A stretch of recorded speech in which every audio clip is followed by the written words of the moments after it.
नमस्कार दोस्तों, स्वागत है आपका हमारे चैनल में।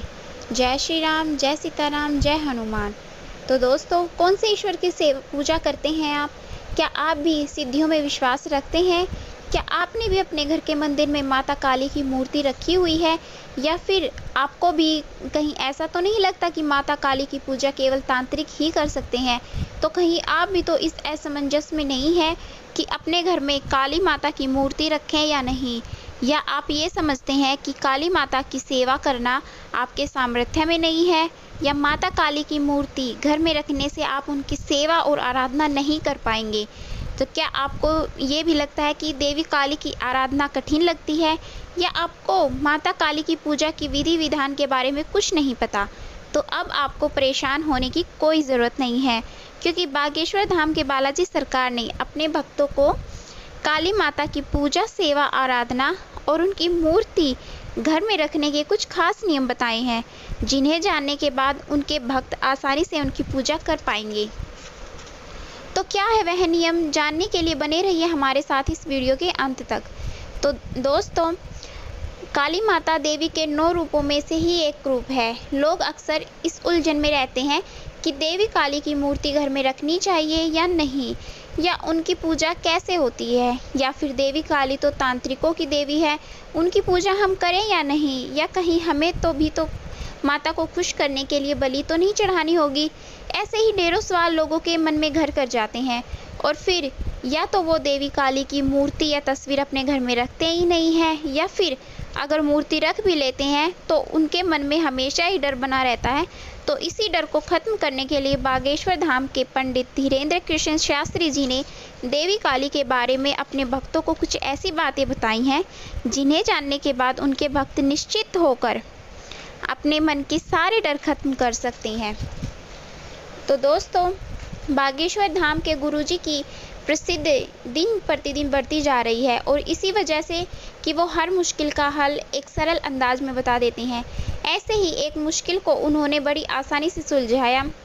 जब उनके दरबार में एक महिला ने उनसे पूछा कि गुरुजी, काली माता की मूर्ति हम अपने घर में रखें या नहीं, तो उन्होंने कहा कि आप देवी काली को मानते हो, देवी माता को मानते हो, उनकी पूजा भी करते हो, तो माता काली से क्या परेशानी है? वो भी तो 9 देवियों में से एक ही स्वरूप है।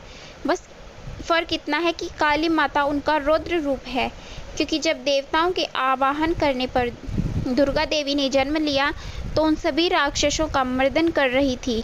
तभी महिषासुर के नाम के एक राक्षस को मारने के लिए दुर्गा के शरीर से एक शक्ति निकली थी, जो देवी काली का रूप थी, जिन्होंने रणभूमि में घूम घूम कर सारे राक्षसों का नाश किया था और उनके सर को धड़ से अलग कर दिया था। और जब रक्त बीज का वध करने का कोई उपाय नहीं सूझ रहा था, तो देवी उसके रक्त का ही पान करने लगी और ऐसे काली स्वरूप में क्रोध में आकर सभी राक्षसों का वध किया था। तो देवी काली का क्रोध तब तक शांत नहीं हुआ जब तक खुद भोलेनाथ उनके चरणों पर नहीं गिरे। और बस इसी रौद्र रूप से डरकर हम देवी को घर में रखने से पहले 10 बार सोचते हैं। लेकिन हमें ये सोचना चाहिए कि माता ने ये रूप भी तो अपने भक्तों की भलाई के लिए रखा था। अगर देवी वो रूप धारण नहीं करती तो क्या राक्षसों का विनाश हो पाता? तो माता ने संकेत दिया कि एक माता अपने पुत्र की भलाई के लिए कितना विकराल रूप रख सकती है।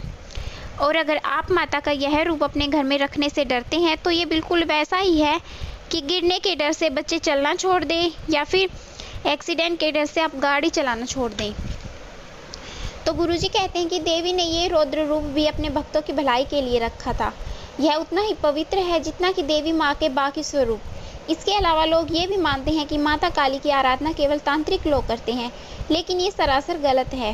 तांत्रिक लोग जिसकी सिद्धि करते हैं वह कुछ योगनियाँ भोगनियाँ होती हैं, जिनकी सिद्धियों से तांत्रिकों को शक्तियाँ मिल जाती हैं और यही उनसे बलि मांगती है। बलि को भी तांत्रिकों ने गलत तरीके से लोगों के सामने पेश किया है। दरअसल बलि प्रथा में रक्त की कुछ बूंदें यज्ञ में डाली जाती हैं ताकि सिद्धियाँ हमारे शरीर में प्रवेश कर सकें, ना कि किसी जानवर या इंसान की बलि दी जाए। इसके लिए आप अपना 2 बूंद रक्त भी डालकर भी बलि की क्रिया को पूर्ण कर सकते हैं। इसके अलावा आप नारियल की बलि दीजिए, आप नींबू की बलि दे सकते हैं, लेकिन तांत्रिकों ने जानवर व मनुष्य की बलि देकर इसे भी पाप बना दिया है।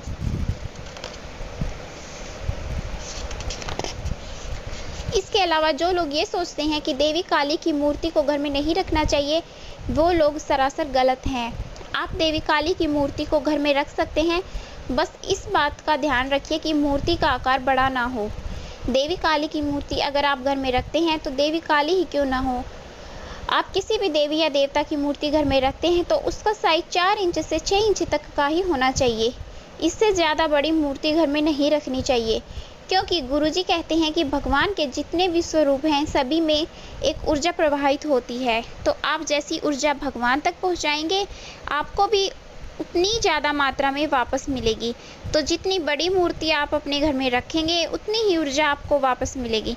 अब हमारे घर में लड़ाई झगड़े भी होते हैं, कलेश भी होते हैं, तो अगर आप देवी माता की मूर्ति अपने घर में रखते हैं और अगर आप क्रोध करेंगे, किसी से गलत बोलेंगे, लड़ाई झगड़ा करेंगे, कलेश होगा, तो देवी माता की मूर्ति इसे ऊर्जा को अपने अंदर सोख लेगी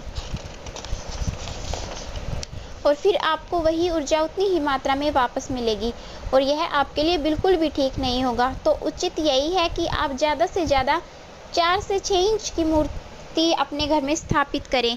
इसके अलावा लोग यह भी सोचते हैं कि अगर हम देवी काली को अपने घर में स्थापित करेंगे तो हम उनकी पूजा सेवा नहीं कर पाएंगे, क्योंकि देवी काली की पूजा आराधना बहुत मुश्किल है। तो दोस्तों, देवी माता का कोई भी स्वरूप हो, वो माँ के जैसा ही है और माँ की सेवा करना बहुत ज़्यादा कठिन नहीं है। बस आपको सुबह और शाम दोनों समय माता के सामने एक दीपक जलाना है और प्रार्थना जरूर करनी है। इसके अलावा आप जो भी भोजन अपनी रसोई में बनाते हैं उसका भोग देवी माँ को लगाइए, माता खुशी खुशी स्वीकारेंगी।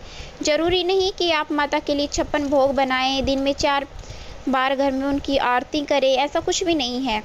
अगर आप अपने घर में देवी काली को स्थापित करते हैं तो उनकी छोटी तस्वीर या मूर्ति अपने घर में लगाएं, उनकी प्राण प्रतिष्ठा करवाएं। बस यह कोशिश करें कि आपको और परिवार के बाकी सदस्यों में क्रोध ना हो और ऐसी कोई बात क्रोध में मुंह से ना निकले और अपने मन में शांति रखें, आपस में प्रेम रखें और पूरे परिवार के साथ सुबह और शाम देवी माता का दीपक जलाकर आरती जरूर करें और बस देवी माता आपसे खुश हो जाएंगी। इसके अलावा गुरुजी ने अपने भक्तों को यह भी कहा है कि अपने मन में सभी बुरे भाव निकालकर ही देवी माता को अपने घर में विराजमान करें, क्योंकि अगर आपके मन में आस्था की जगह बहुत सारे विचार और संशय होंगे तो देवी माता आपके घर में कभी भी नहीं आएंगी। और कोशिश करें कि देवी काली का रौद्र रूप घर में रखने के बजाय उनका शांत स्वरूप अपने घर में लेकर आए।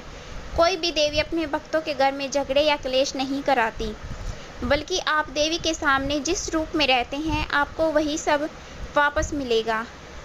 ऐसे बहुत से साधक होते हैं जो बड़ी बड़ी मूर्तियों के साथ अपनी साधना करते हैं, तपस्या करते हैं और यही वजह है कि उनकी शक्तियाँ कई हजार गुना ज़्यादा हो जाती हैं, क्योंकि वह जैसी ऊर्जा प्रवाहित करते हैं उन्हें वैसी ही ऊर्जा बढ़कर वापस मिलती है। तो अगर आप अपने घर के मंदिरों में किसी भी देवी देवता की मूर्ति को स्थापित करते हैं तो आप जैसी ऊर्जा प्रवाहित होने देंगे वही ऊर्जा आपको वापस मिलेगी। इसमें आपका खुद का दोष होगा, ना कि किसी देवी या देवता का। तो गुरुजी कहते हैं कि उन पर आरोप लगाने से पहले खुद के क्रोध पर नियंत्रण रखें और अपने परिवार में प्रेम से रहें। इसके बाद आप किसी भी देवी या देवता की तस्वीर आप अपने घर में आराम से लगा सकते हैं। आपको धन दौलत ऐश्वर्य सम्मान वैभव सभी प्राप्त होगा। तो दोस्तों, गुरुजी की ये बातें अगर आपको अच्छी लगी हो तो हमारी वीडियो को लाइक करना, शेयर करना और हमारे चैनल को सब्सक्राइब करना। जय श्री राम।